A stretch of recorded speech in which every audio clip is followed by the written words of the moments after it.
sont devenus incontournables pour collecter du renseignement, éclairer un itinéraire ou frapper l'ennemi. Les drones jouent désormais un rôle majeur sur le théâtre des opérations. Aujourd'hui, on estime que plus de 100 pays possèdent des drones militaires. La France en fait évidemment partie.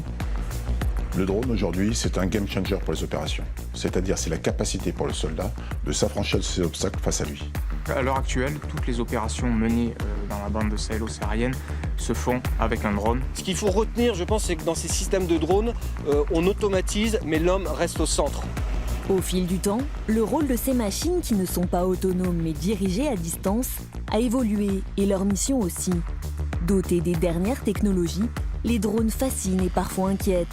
Alors, à quoi servent-ils réellement?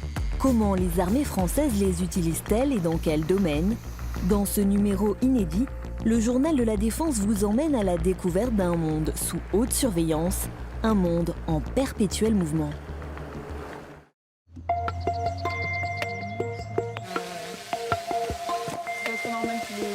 D'accord, donc le but de l'exercice pour toi, ça va être de voir la différence entre ce qui se passe dans ta tablette et la perception que tu en aurais en réalité.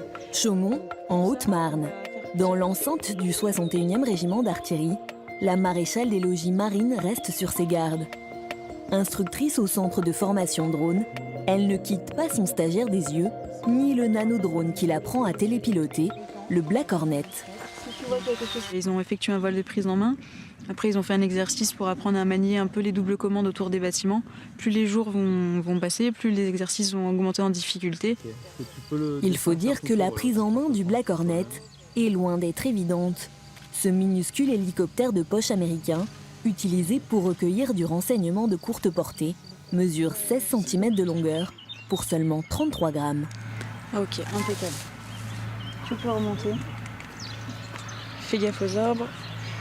Et tu peux aller te placer devant les pancartes. En opération, ce nanodrone est principalement utilisé pour des missions de reconnaissance, aussi bien par les forces spéciales que par les forces conventionnelles. La reconnaissance, c'est aussi la spécialité du micro-drone français NX70. Développé par la PME aixoise Novadem, cet appareil pèse 1 kg et dispose d'une autonomie de 40 minutes. Il peut donc travailler à plus longue distance que le Black Hornet. Rappelle-moi, le GPS qui est en dessous, ça sert à quoi? Ça décrit quoi? Le GPS de la tablette. Qui est lié à quelle fonction automatique du système? Retour pilote. Très bien. Ces appareils rapides à mettre en œuvre jouent le rôle d'éclaireur et renforcent considérablement les moyens d'observation du combattant à l'échelle tactique. Plutôt que d'aller voir un engin explosif improvisé directement sur position, donc d'engager des moyens humains, on va préférer envoyer éventuellement un drone. Donc niveau sécurité, effectivement, c'est quand même très bien. Et ça nous permet, je vais utiliser l'expression d'œil déporté, plutôt que d'escalader une colline pour aller voir ce qui se passe derrière, eh bien on va envoyer cette machine pour nous. Ce sera un gain de temps et un gain d'énergie pour nos forces. Avec le temps de vol restant. L'ensemble des forces de l'armée de terre vient dans ce centre de Chaumont pour se former aux nano et micro-drones. Fantassins, sapeurs, artilleurs, si à l'origine ils ne sont pas spécialisés dans le pilotage de drones, ils viennent chercher ici une nouvelle compétence. L'enseignement est regroupé sur 5 jours et impose une grande concentration, car tous ne sont pas certains de repartir avec la précieuse qualification. Il faut effectivement des gens, premièrement, réactifs et des gens aptes à restituer des savoir-faire rapidement. Quelque chose qui est enseigné le matin est souvent restitué dès l'après-midi. Donc il faut des gens qui soient vraiment motivés et intéressés par cette casquette. Durant cette formation, les stagiaires sont confrontés à un maximum de situations. Ils apprennent les caractéristiques techniques et les limites de chaque appareil afin d'être autonomes une fois déployés sur le théâtre d'opération. Vous voyez que le champ va être vraiment réduit. Une situation qui n'a rien de théorique. Dans quelques semaines, tous seront projetés dans la bande sahélo-saharienne. Le nouveau segment nano-micro-drone a été vraiment tiré par les opérations. C'est de l'urgence opérationnelle. Il s'agit de permettre aux soldats de disposer les moyens de déceler l'ennemi dans un environnement qui est toujours difficile, notamment la nuit. Ces drones sont le meilleur niveau actuellement mondial, c'est-à-dire qu'ils sont à la fois caméra thermique, caméra visible et une liaison sol sécurisée. Le brouillard du VAB, ça aura un effet. En 2019, le centre de Chaumont a réalisé 122 stages pour des formations couvrant tous les drones de l'armée de terre. Cette année, le nombre de formations devrait encore progresser. Cet engouement pour les drones n'est pas une nouveauté. En France, les armées ont pris en compte ce besoin assez tôt. On peut dire qu'il y a eu des expérimentations dès 1917 en France, mais parallèlement aussi aux États-Unis. C'était des avions en fait qui étaient reconfigurés et on avait déjà une direction à distance. Et c'est en 1991, pendant la guerre du Golfe, que la France déploie pour la première fois un drone en opération extérieure. Durant l'offensive terrestre, le mini-avion de reconnaissance télépiloté, le MART, effectue 6 missions au profit de la division Daguet.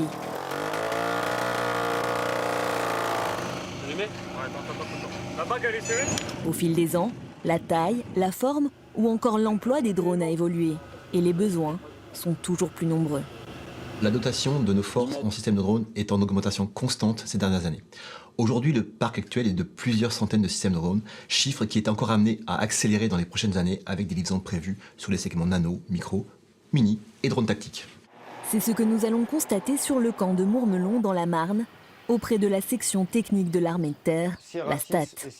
Il n'y a pas d'activité particulière, si ce n'est un Rafale qui passera dans l'après-midi, mais on rebriefera précisément pour sa venue.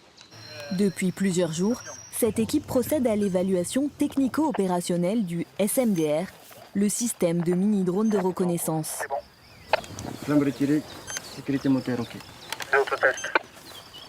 Le site offre une zone aérienne suffisamment grande pour exploiter pleinement les capacités de ce nouveau drone de l'armée de terre.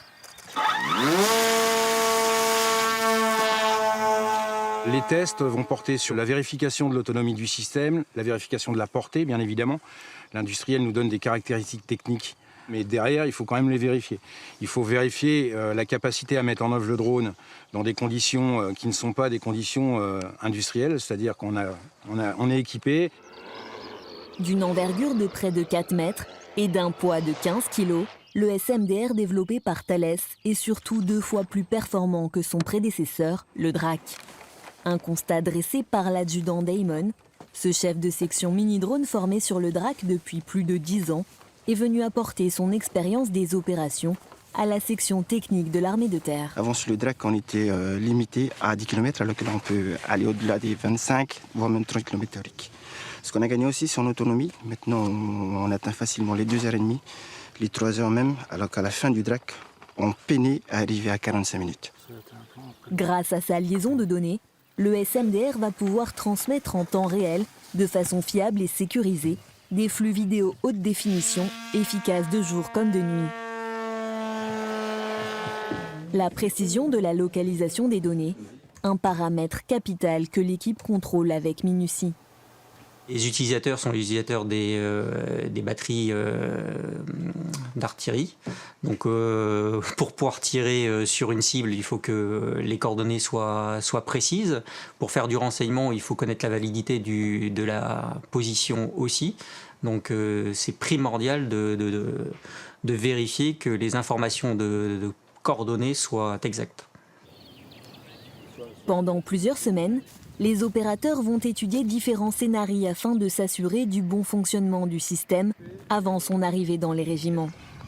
À tous, je vous demande d'avoir une attention sur la zone de récupération. Nous allons donc débrancher pour observer le comportement du drone, donc MEF.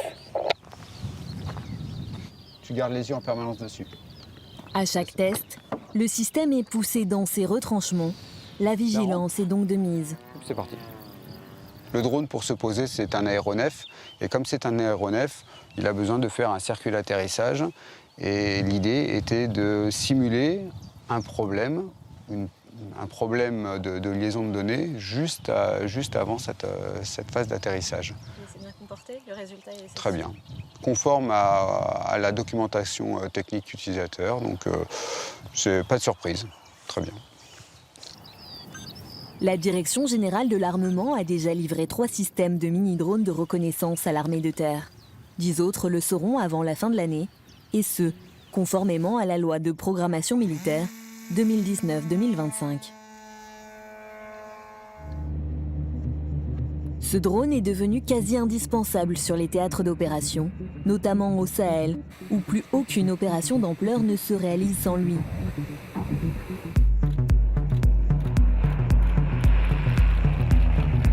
Le Reaper est un drone mâle, moyenne altitude, longue endurance.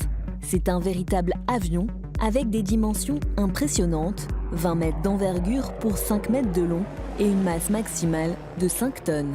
Il suffit d'ouvrir aujourd'hui la presse pour voir les différents succès que les armées françaises ont réussi à atteindre ces derniers mois en Afrique pour comprendre que notamment le drone Reaper et les accompagner à chaque fois. On retrouve ces drones à Cognac en Charente. Sur cette base aérienne, un peu plus de 200 militaires constituent la 33e escadre de surveillance, de reconnaissance et d'attaque. Une trentaine d'entre eux sont déployés en permanence au Niger, dans le cadre des opérations menées dans la bande sahélo-saharienne. Le Reaper est utilisé depuis 2014 par l'armée de l'air et de l'espace. Les atouts de ce drone américain ne manquent pas. Il est très endurant et peut donc rester très longtemps dans le ciel. Il peut aussi surveiller de larges zones sans mettre en danger l'équipage. Il permet d'effectuer des vols de jusqu'à 24 heures de vol à des distances pouvant dépasser les 1000 nautiques, donc 1850 km.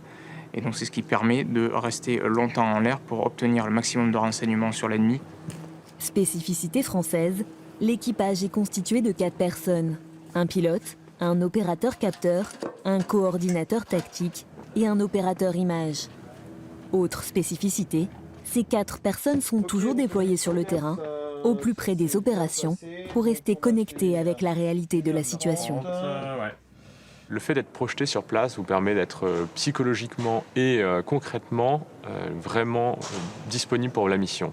C'est-à-dire que vous n'avez, pendant tant que vous êtes projeté sur les théâtres, vous êtes sur une base aérienne projetée dans un cadre quand même particulier, sur un théâtre qui, pas un théâtre de guerre, mais commence à y ressembler fortement, et vous êtes disponible pour votre mission et sans avoir les aléas du quotidien qui pourraient venir vous perturber. Quand ils ne sont pas déployés, les équipages multiplient les entraînements sur la base de Cognac. Et quand une mission touche à sa fin, un autre équipage débute son briefing. Parmi eux, la sergent Sophie, opérateur image, prépare une séance de simulateur. You can see the different priorities, so P1 in red. Dans le cockpit renseignement, son rôle consiste à analyser les images radar et les vidéos tournées par le drone. Et après, on a vu, je sais pas si c'est noté, on a vu une tente avec un pack, c'est du bétail. Comme le reste de l'équipage, elle suit la mission en temps réel, à la recherche de la moindre information. Donc suivre des motos, des véhicules ou des personnes, ça arrive assez fréquemment et c'est là où il faut noter tout ce qu'ils font, tous les différents arrêts. En 2017, la ministre des Armées Florence Parly a décidé d'armer dans les 2 ans les drones Reaper déployés au Sahel. Objectif, lutter contre les groupes armés terroristes. Promesse tenue, en décembre 2019, la France a procédé à ses premiers tirs de drones armés dans le cadre de l'opération Barkhane. Depuis, l'armée de l'air et de l'espace a réalisé plus d'une 50aine de tirs opérationnels avec le Reaper. Il peut, bien entendu, en respectant le cadre légal strict, on peut mettre en œuvre en toute autonomie de l'armement et donc offrir une solution possible aux décideurs d'intervenir rapidement sur, par exemple, une cible à haute valeur, ou alors il peut permettre de désengager des forces amies qui seraient prises sous le feu au sol. Raccourcir le délai entre l'identification de la cible, la prise de décision et une éventuelle neutralisation représente un avantage considérable dans l'immensité de la bande sahélo-saharienne, où l'opération Barkhane s'étend sur un territoire aussi vaste que l'Europe. Toutefois, l'usage d'un drone armé ne change rien aux règles d'usage de la force, ni au respect du droit des conflits armés. Les opérateurs de drones respectent les mêmes procédures que leurs collègues pilotes de chasse et utilisent le même armement. La montée en puissance des drones au sein de l'armée française a permis de bâtir de nouvelles coopérations européennes. On fait bénéficier déjà des capacités de l'armée de l'air à d'autres nations, comme par exemple l'armée de l'air espagnole, qui vient maintenant régulièrement entretenir ses qualifications sur les systèmes à Cognac avant de pouvoir utiliser les leurs de façon vraiment intense. La France dispose actuellement de 3 systèmes Reaper. Un système correspond à 2 cockpits de pilotage, 3 drones et un ensemble antennaire. Le 4e système sera livré d'ici fin 2020. Au total, la France disposera de 12 drones Reaper. L'utilisation des drones a évolué en même temps que les technologies. Cette boucle d'opérations et de décisions et d'aide à la décision, elle s'est raccourcie de plus en plus. Et avec l'essor d'Internet aussi, on avait besoin d'être dans ce temps de plus en plus court et de décider rapidement. C'est moins connu, mais la Marine nationale utilise aussi des drones sur certains navires. Comme ici, lors d'une opération de lutte contre la pollution en mer, après la collision de 2 bateaux de commerce. Ces images, prises par un mini-drone, ont permis de localiser les nappes de polluants et de les pomper dans les plus brefs délais. Si les marins attendent l'arrivée prochaine de mini-drones de 15 à 20 kg, un autre dispositif fait déjà parler de lui, le SDAM, le système de drone aérien pour la marine. Mais dans cette gamme-là, ils font pas. Ce programme ambitieux est au cœur des discussions entre l'ingénieur en chef de l'armement Cyril et le capitaine de frégate Jean-Michel. Les livrables sur le sujet. Oui. Donc les différents éléments qui vont être importants de regarder ensemble, ça va être l'intégration des 2 charges utiles, oui, avec les 2 options possibles. L'objectif de ce projet consiste à développer un drone tactique pour étendre les capacités de surveillance et de détection du navire porteur. Le SDAM, conçu sur la base d'un hélicoptère, sera doté de 10 heures d'autonomie et pourra opérer jusqu'à 185 km du bâtiment. Ce programme se trouve dans sa phase de préparation, c'est-à-dire que c'est une phase pendant laquelle nous allons définir les caractéristiques et les performances du futur système. Et donc pour ce faire, la DGA, la Direction Générale de l'Armement, a placé un contrat en 2017 à Airbus Hélicoptères et Naval Group, dont le but est d'identifier et de développer les technologies clés qui seront nécessaires pour répondre aux besoins de la marine. Donc, dans ce cadre-là, nous avons contractualisé la réalisation d'un démonstrateur et qui réalisera une campagne d'essai en mer en 2021 sur une frame de la marine. Une étape cruciale, car c'est à ce moment-là que sera validée la capacité d'appontage en automatique de ce drone, qui pèsera entre 700 et 800 kg. Toute cette préparation de la campagne de 2021 va être basée sur une logique de validation progressive où on va faire d'abord atterrir le SDAM, le prototype, à terre, puis sur une plateforme mobile, puis sur un pont qui va simuler les mouvements d'une frégate avant d'aller se poser en mer sur une vraie frame. C'est un travail très collaboratif, on travaille en équipe intégrée, c'est-à-dire qu'on mêle l'expertise technique de la DGA avec l'expérience opérationnelle des forces. Le SDAM sera utilisé en complément des hélicoptères de la marine, sur les frégates de premier rang, mais également sur les porte-hélicoptères amphibies, puis plus tard sur les patrouilleurs océaniques. C'est un défi technologique majeur, donc c'est stimulant personnellement, individuellement, et c'est également un défi opérationnel qui est primordial pour conférer à nos forces une capacité opérationnelle qu'ils puissent utiliser tous les jours, y compris lorsque la mer n'est pas belle. Donc les contraintes d'environnement sont bien des défis à part entière. L'appontage en fait partie. On a également la compatibilité électromagnétique, puisqu'un bâtiment de combat concentre en son sein nombreux émetteurs très variés et de puissances très différentes. Et il faudra que le drone puisse s'intégrer de manière naturelle dans l'activité du bâtiment. Un défi de taille qui va connaître un coup d'accélérateur. Dans le cadre du plan de relance aéronautique de juin 2020, un deuxième système de démonstration sera produit. Il permettra à la marine d'approfondir ses expérimentations. La Marine nationale ne mise pas que sur les drones aériens. Elle suit avec beaucoup d'attention le projet MMCM, développé dans le cadre du système de lutte anti-mine du futur, le SLAMF. Ce système prépare le renouvellement de la capacité de guerre des mines avec l'emploi de drones sous-marins et de surface. Lancé en 2010 dans le cadre du traité de Lancaster House entre la France et le Royaume-Uni et placé sous l'égide de l'Organisation conjointe de coopération en matière d'armement, le projet MMCM de développement des prototypes de drones a été attribué en 2015 à un consortium franco-britannique emmené par Thales. Ce programme consiste à développer la guerre des mines du futur sur la base de drones et d'engins complètement autonomes. Donc, on va trouver un drone de surface, par exemple, qui va être contrôlé à partir d'un centre de commandement qu'on peut voir juste ici, ou un drone sous-marin. Ce drone de surface permet également de déployer soit un sonar tracté pour faire ce qu'on appelle de la détection, classification, localisation des objets posés sur le fond et potentiellement des mines. Et ensuite, de débarquer ce sonar tracté pour mettre un véhicule filoguidé qui permet d'aller identifier si effectivement c'est une mine ou pas et éventuellement de la neutraliser. Donc ce programme a démarré en mars 2015 avec des partenaires qui s'appellent Saab, donc c'est une société suédoise pour le véhicule filoguidé, ECA, la société de Toulon, spécialiste en robotique pour les drones sous-marins, et ASV L3 Harris, qui est la société qui produit les drones de surface. À nouveau, l'objectif est bien d'éloigner l'homme de la zone de danger, grâce notamment à la capacité augmentée du dispositif. Ce drone sous-marin pourra par exemple aller jusqu'à 300 mètres de fond.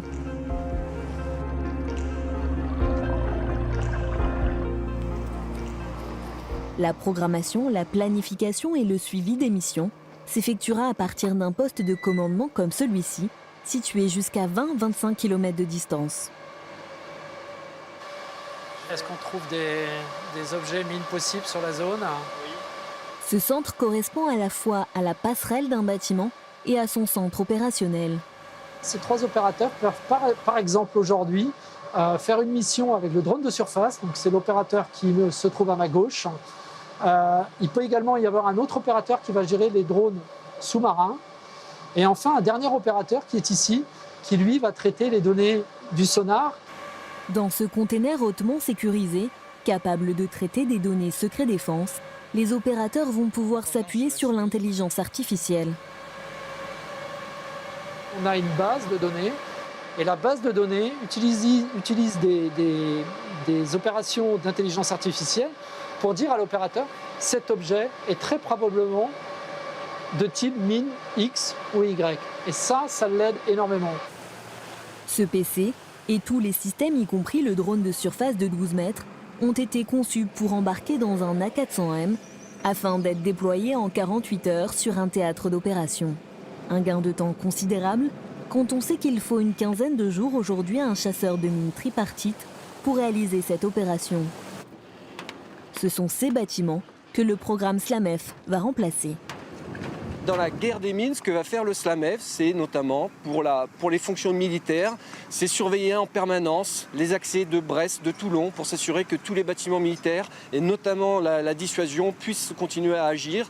C'est s'assurer également en métropole, pour nos ports métropolitains, que tous les approvisionnements de commerce qui arrivent au Havre, à Marseille, et je pourrais citer tous les autres ports, continuent. Et c'est aussi plus loin de nos côtes, mais aussi des intérêts stratégiques pour nous, c'est s'assurer que la libre navigation, le trafic commercial puisse continuer à passer, que ce soit sur des endroits aussi stratégiques que Bab el-Mandeb, Hormuz ou encore plus loin Malacca, Suez. Car contrairement à ce que l'on pourrait penser, la mine navale est toujours un problème d'actualité. Tous les ans, ce sont entre 30 et 40 tonnes de munitions qui sont détruites le long des côtes françaises, et on estime qu'1 million de mines seraient détenues dans les stocks d'armement mondiaux. S'adapter à cette menace est donc nécessaire, même si cela doit occasionner une transformation profonde.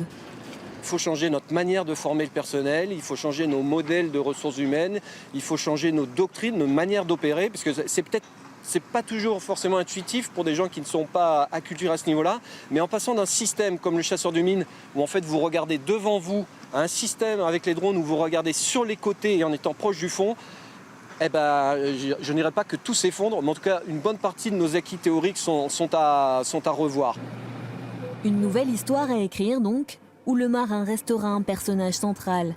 Dans le cadre du programme SLAMEF, 4 systèmes de drones anti-mines seront livrés d'ici la fin de la loi de programmation militaire 2019-2025.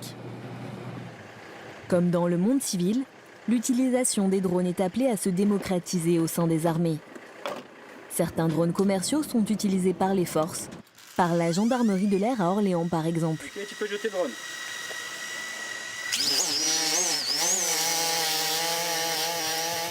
Ok, je vais monter, hop, je suis à 30 mètres. Donc, tu vois, là, on voit la présence au niveau du grillage de personnel. Facile à manier, ce drone français fabriqué par la société Parrot contribue à la protection des emprises militaires. Ça nous permet vraiment d'accélérer et d'augmenter notre rayon d'action au niveau de la surveillance des bases aériennes. Ensuite, ça nous permet aussi donc, de récupérer des vidéos, des images et de pouvoir les transmettre immédiatement à notre hiérarchie, par exemple, en cas de crash aérien. À moyen terme, toutes les bases aériennes seront équipées de ces petits aéronefs. De plus en plus sophistiqués, les drones ont vu leur usage exploser. Pour le compte du ministère des Armées, la Direction générale de l'armement effectue une veille permanente pour se tenir informé des nouveaux modèles qui arrivent sur le marché. Disposer des compétences clés sur ce secteur est un gage de souveraineté. Et l'innovation est une nécessité pour éviter tout déclassement. Il est donc primordial de surveiller ces innovations, de les soutenir pour que nos forces puissent en bénéficier. Car demain se prépare aujourd'hui. Ce que je souhaite aujourd'hui, c'est pouvoir donner aux drones des capacités nouvelles, notamment des capacités d'appui électronique. Aller repérer l'ennemi, non pas simplement parce qu'on le voit, mais parce qu'il émet des ondes. Et ces ondes émises par l'ennemi sont de nature à le localiser. Donc il faut aller chercher ce genre de renseignements. Évidemment, nous voulons aussi utiliser les drones comme relais radio, dans des grands espaces comme la bande saharienne, mais aussi un espace coupé comme les zones urbaines où la communication passe mal. De son côté, l'armée de l'air et de l'espace, qui opère déjà sur l'ensemble des catégories de drones, poursuit ses essais consistant à faire inspecter des aéronefs par des drones. Elle travaille aussi sur des engins capables de porter différentes charges et sur bien d'autres projets en lien avec l'actualité de ces derniers mois. On voit bien avec cette crise du Covid aujourd'hui qu'il y a d'énormes besoins, notamment pour les drones, d'avoir des objets qui puissent nous permettre de faire de la détection de zones contaminées, même par le virus sur des grandes surfaces, et d'intervention, notamment de désinfection, pour préparer le retour de l'installation à un usage normal ou le retour du personnel. Nous avons aussi des projets de beaucoup plus long terme qui sont ce qu'on appelle les drones HAL, donc haute altitude longue endurance, qui sont en fait l'étape intermédiaire avant le satellite. Donc ce sont des objets qui restent très très haut pendant des semaines voire des mois en l'air. Enfin, l'armée de terre sera à l'avenir dotée de drones tactiques patrouilleurs. Le travail sur les drones qui accompagneront le SCAF, le système de combat aérien du futur, est lancé et les discussions sont en cours autour du drone européen entre la France, l'Allemagne, l'Italie, l'Espagne et les industriels.